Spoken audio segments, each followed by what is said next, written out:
Welcome to the Crazy Chicken People podcast. If you're crazy about chickens, then you're in the right place.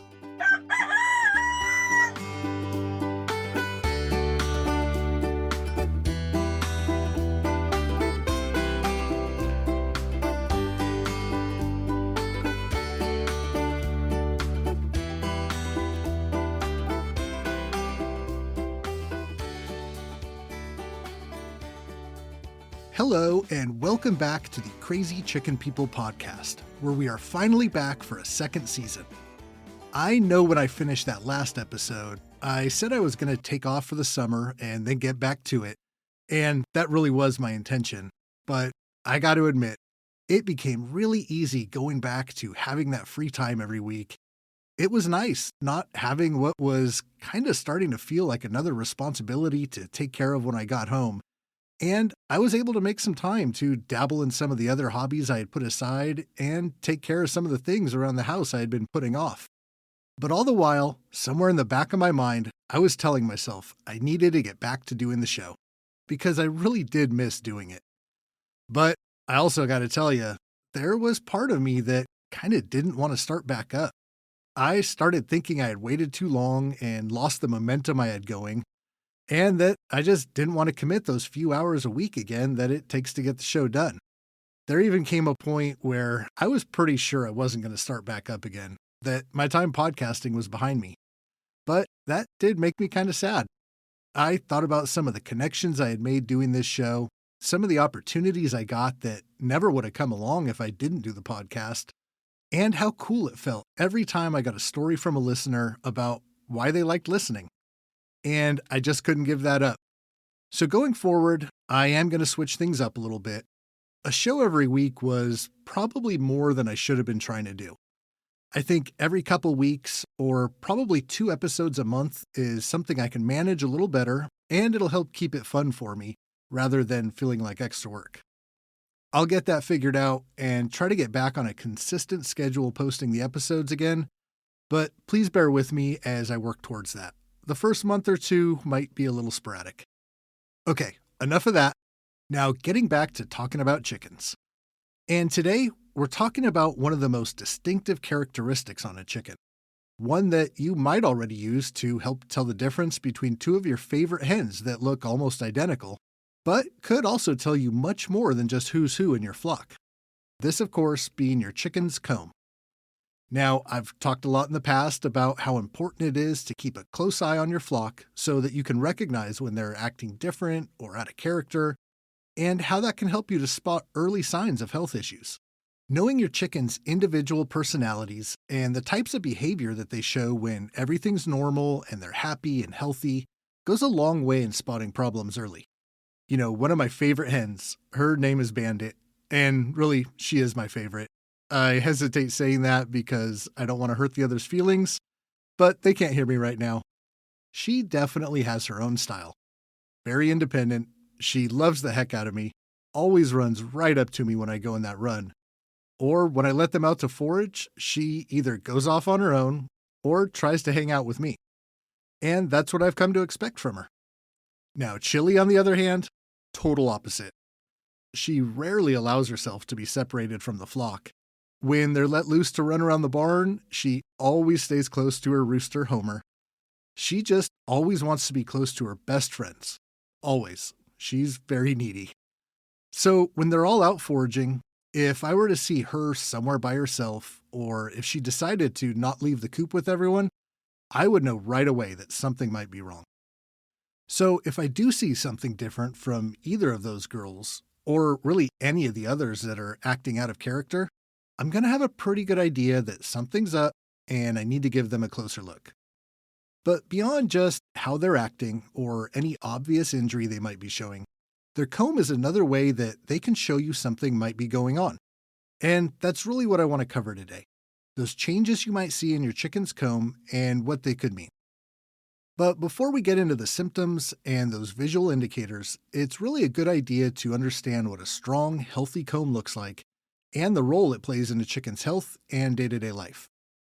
As far as color, on most chickens, a bright red comb is what you're looking for on a fully mature hen or rooster. Younger chickens' combs are usually a bit more pale, kind of a pinkish, and don't get that dark red color until the hormones really start flowing as they mature. Now, there is some variations to that, of course, depending on the breed. Iamsomanis, for example, have a pure black comb matching the rest of their body, and Silkies have a very deep, dark colored comb ranging between like a dark mulberry, purple, sometimes almost black. There's a couple other breeds, the Seabright is one, that also don't have that traditionally bright red comb, but they make up a small percent of all the chicken combs out there. Now, there is a wide variety of shapes, from very large, prominent single combs that we all saw in cereal boxes and cartoons belonging to the Leghorn and Moran roosters, to the tiny pea combs found on an Americana hen. And as I was researching this topic, I saw chickens with combs that I had never seen or heard of before doing this episode. Rare breeds like the La Fleche with its double comb that looks almost like little goat horns on top of its head. Or the Sicilian Buttercup with its beautiful crown comb that really does look like a little chicken king's crown on top of its head. There's the rose comb, the strawberry comb, and of course the walnut comb found on Silkies. I get why they call it the walnut comb, but I really think it looks more like a wad of chewed up bubble gum. I swear, every time I look at Brock as he's squaring up to attack me, and I see what looks like a wad of big league chew that I would have stuck under my desk in junior high school, I just can't help but laugh at it. And it probably makes him even madder at me, just getting that laugh while he's trying to look so tough and super serious. But with all those different types of combs out there, from the biggest, brightest rooster's comb like I see on our big copper Moran Homer, to the tiny little comb on our Sarama hen Daisy, they all play a very important role in a chicken's life. The first, and probably most important, is that the comb, along with their wattles, help chickens to regulate their body temperature. Their comb, which is actually considered a body organ, is full of blood vessels. If you've ever had to treat an injury to a chicken's comb, you probably noticed that even a very small cut really can bleed a lot. That's because their combs are made to circulate a lot of blood through them to expel heat, almost like the way a car's radiator works. And somehow they're able to regulate how much blood flows through there, allowing more blood when the body needs to cool off, or less when it's cold out and they're trying to stay warm. But that's not all the comb is used for. And we're not the only ones looking at it to see if they seem healthy. A chicken's comb is also a big factor when it comes to attracting a mate. A rooster with a big, bright, healthy comb, well, he's sending a message out to all the ladies. He's telling them, hey, I'm healthy, strong, dominant, and full of testosterone. I'm the best choice to father your babies. And if there's multiple roosters living together, well, that comb is telling the other guys, hey, look how big and red this thing is. I'm the rooster in charge around here. And if you observe a flock like this that does have multiple roosters, I would bet that you'll see the chicken with the biggest, best-looking comb is the guy running things, and probably has his choice of the ladies, too. Now, when it comes to choosing his favorite hen, once again, that comb is coming into play. With most breeds of chickens, the hen's comb is going to be similar in shape, but a smaller version of what that studly rooster is flaunting. Still want to see that healthy, vibrant red color to it, should still be very full and hold its shape. It's just not usually quite as big and prominent as the roosters. But it does tell a potential mate that she's strong, healthy, and can take good care of future babies. And there's actually studies that back that up. Hens with a comb that is larger in size for their breed have been shown to have stronger bones and to lay more and larger eggs with stronger shells. All things that would entice a rooster to choose her as his next baby mama. But when those combs aren't looking their best and start to show signs of a health problem, well, the rest of the flock is going to pick up on that too. And because of a chicken's flock mentality, a member with a weathered or weak-looking comb that indicates sickness, he or she might start to get shunned from the rest of the group. Maybe even attacked if they think that chicken is putting the rest of the flock at risk. But luckily, they have us. And we have the opportunity to see those same signs and hopefully provide the help they need to get back to full strength. So let's get into those signs and what they might mean. The first being one that can be fairly common and easy to misinterpret. little black spots or scabs that can develop. There's a good chance that if you go take a real close look at all your chickens right now, you're gonna see some of these, but don't start to worry just yet. I mentioned how the comb is packed with blood vessels and can bleed pretty easily. Well, the common pecks that chickens give each other to keep everyone in line is usually the culprit. And unless you're seeing signs of an obvious or vicious attack, these probably are not something you need to worry about. My big rooster Homer will get these from time to time when him and his brother Big Boy get into a fight. They're a couple of big mature roosters, and even though they have plenty of hens to share and plenty of space, have lived together their entire lives, just like any brothers, they do get into some squabbles. Nothing too serious, nobody's ever been badly hurt, but sometimes Big Boy will get in a shot on Homer's big old comb, and he'll get some of those little scabs. It happens with the hens occasionally too, and it's really just part of the flock dynamic. But it could mean something worse.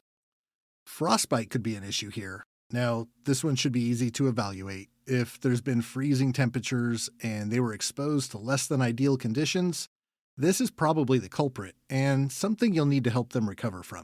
But it could also be fowl pox or mites, even a fungal infection. If it is fowl pox, you can bet that you're going to see that spread through the flock, like chicken pox through a classroom of kids. It's very survivable. Just try to care for them the best you can, and really it should pass in a couple of weeks once everybody's gotten it. Now, if it's mites, well, you should be able to figure that out once you get in there and do a thorough close-up examination. Not fun, but again, treatable. If you do start to see some of these on your chickens, don't panic. Take a little time to figure out what's going on. It really might just be that pecking order stuff. And then you'll be able to treat them for it and get them back in shape. Next thing you want to be on the lookout for is a comb that looks discolored, and specifically much darker than it usually does. Not just small spots of it, but the entire comb, or if you see that darkness kind of starting at the top and working its way down, usually this is a symptom of poor circulation, and in extreme cases, it could also be frostbite. In very cold weather, it's possible that the blood starts to clot up in the top of that comb, especially if that chicken had any kind of pre-existing condition making it susceptible to circulation problems.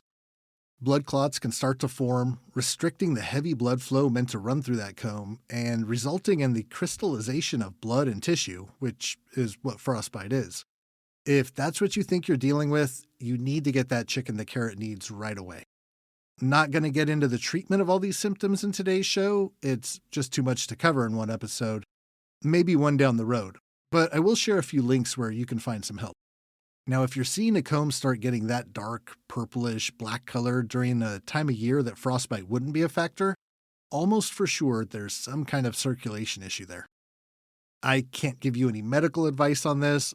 A poultry vet or expert would really have to chime in on that. And as I've told you guys, I can't go and run my chickens to a doctor every time something pops up. It's just not realistic for me. But I can remind you that making sure your chicken is getting all its nutritional needs met is very important. Reducing the stress in your chicken's life also helps them to stay healthy. Natural remedies like garlic, ginger, cayenne pepper, these can also help in the early stages with some of these circulation problems. Just doing all the things for them that we've talked about this last year is going to give them the best shot at staying healthy and surviving the illnesses that eventually will come along. I do believe in these natural treatments, both for us and our animals. I know they don't always work, and that's part of keeping chickens that we all have to accept. But they do make a big difference in how your chicken's body is able to fight off sickness and disease. Okay, the last thing we want to be looking for in our chicken's comb, and hopefully not find, is them looking pale and dry. And probably looking a little bit limp if you do see those things. This is a sign of either dehydration, heat illness, malnutrition, or it could mean that your chicken has become anemic. There are times where your chicken's comb won't be as bright as usual, but doesn't exactly mean there's a problem. That could be when they're molting, have been brooding for a while. And I've read that mature chickens who aren't laying, like in the middle of winter when they've gone on break, they can also lose some of that brightness to their comb. But outside of those cases, a pale wilted comb means trouble. Dehydration should be fairly easy to identify and take care of. If that chicken has access to water but just isn't drinking, that's a big red flag. And really, anytime you notice a chicken choosing not to eat or drink, there's something really wrong with them, and I'd suggest isolating that bird until you figure out what's going on. Heat illness is definitely serious, but also very treatable when caught early. We covered that topic a couple times over the last couple summers. This is another time when you want to isolate and care for that bird until it's strong enough to rejoin the flock. But if you can rule out heat and dehydration, and there's really no other good reason to see that comb looking so weak, you have to consider that your chicken has become anemic, probably due to mites or some other parasite. Malnutrition is another possibility, but if that chicken is eating normally and nobody else in the flock is showing any issues, that's probably not going to be it.